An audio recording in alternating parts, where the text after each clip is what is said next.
It's all fun and jokes until you make millions of dollars from it. This is the story of legendary tennis player René Lacoste, who founded the luxury brand Lacoste. He went from jokingly branding his shirt with a crocodile to making millions of dollars selling clothing with crocodiles on it. But how did the crocodile joke start? And how did he turn Lacoste into a multi-billion-dollar brand? Darkness into the light.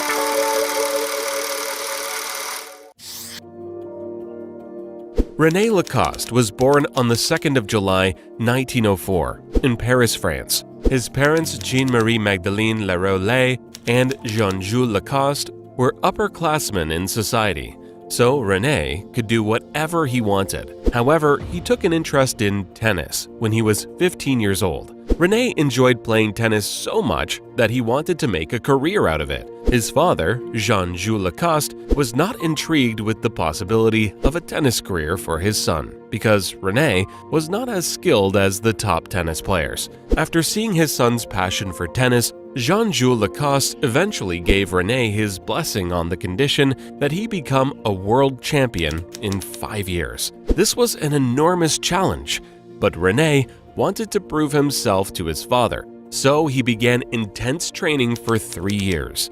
In 1922, René entered his first tennis competition, which was the Wimbledon Championship Grand Slam tournament, but unfortunately, he lost in the first round. He was disturbed about these results because of the pressure from his father to succeed. The next year, he entered his first competition in the United States. Things were a little better this time as he made it to the 4th round, but was narrowly defeated by Cecil Campbell. Despite that, he continued his training diligently, slowly surprising his limits, and by 1923, he was selected to play in France for the Davis Cup team. René played alongside Jean Barotra, Jacques Brognon, and Henri Cochet. Together, the men were so formidable that tennis fans nicknamed them the Four Musketeers. René reached his first major final in 1925 at Wimbledon, but lost to a fellow musketeer, Jean Barotra. His defeat made him train even harder, not forgetting his promise to his father. Later that year, René won the French championship title, and by the next Wimbledon tournament, he had a rematch with Jean Barotra at the finals. This time, he emerged as a champion. René was finally worthy to play tennis in the eyes of his father, but he lost his French championship title the following year to Henri Cochet. After his defeat, René did not compete in Wimbledon that year. He spent his time training and getting better at tennis.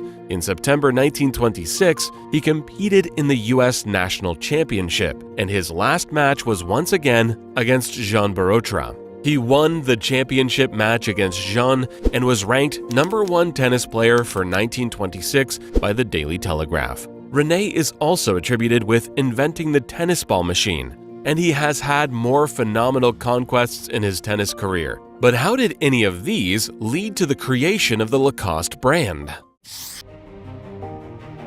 Through his dedication to the sport, René developed a unique style of playing tennis that did not go unnoticed. He often played around the back of the court and slithered around the court while playing.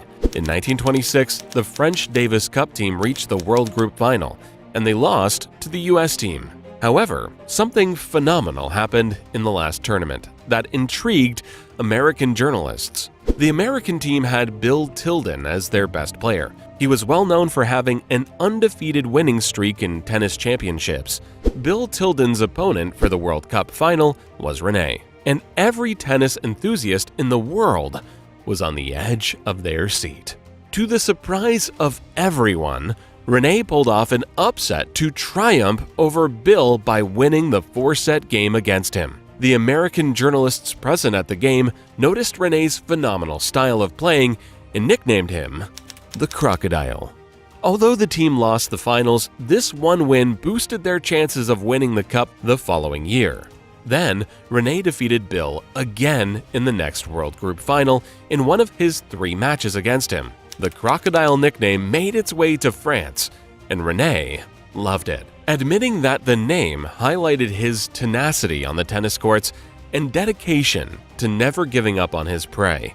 Later that year, the Davis Cup team were in a crucial match, and their captain promised Rene a crocodile skin suitcase if they won. Rene took him on that promise and went ahead to win the match. After winning the match, Robert George designed a signature crocodile and embroidered it on Rene's blazer. He wore the blazer to the court during his next game, and his confidence drew the eyes of tennis fans.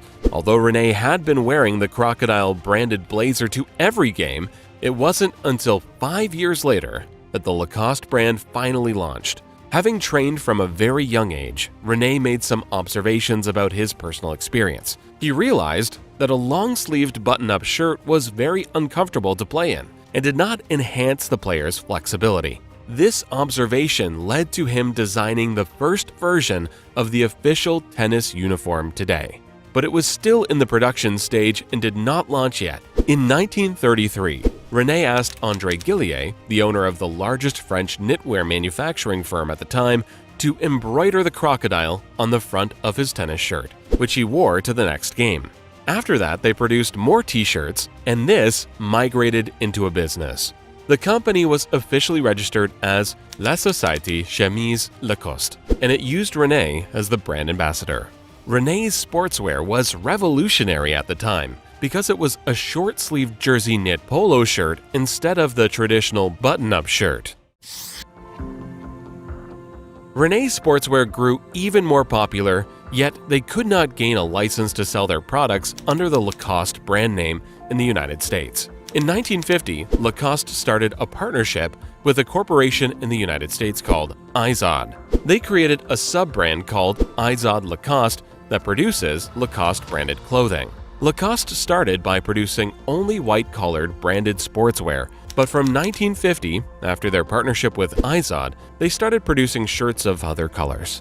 By 1970, Lacoste's sportswear had gained full popularity in the United States. 7 years later, a sportswear brand called Le Tigre was established in the US to compete with Izod Lacoste. They produced similar comfortable sportswear. They went with another animal other than the crocodile, but it was too difficult to defeat the popularity of Lacoste sportswear. Other sportswear companies in the US started making similar shirts and logos for their brand, and the worth of the Lacoste brand grew even more. Although Rene was the first brand ambassador of the Lacoste brand, he attributed its success to him not choosing a friendly animal to be the logo of Lacoste.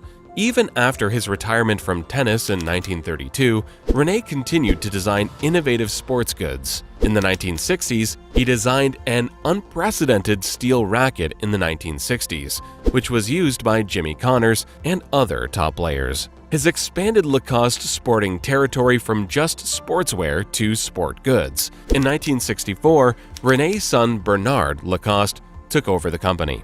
He had been in charge of the partnership between Lacoste and Izod, but within the 70s and 80s, teenagers began to address the shirt as just Izod instead of Izod Lacoste. However, the union of both brands remained profitable until Izod Lacoste's parent company, Crystal Brands Incorporated, drowned in debts from other business ventures.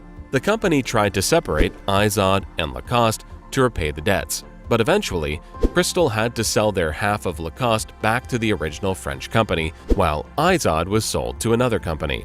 In 1993, Lacoste ended their partnership with Izod after Lacoste regained exclusive US rights to distribute shirts under its own brand. In 1990, Lacoste ended their long brand identity crisis with a Chinese company called Crocodile.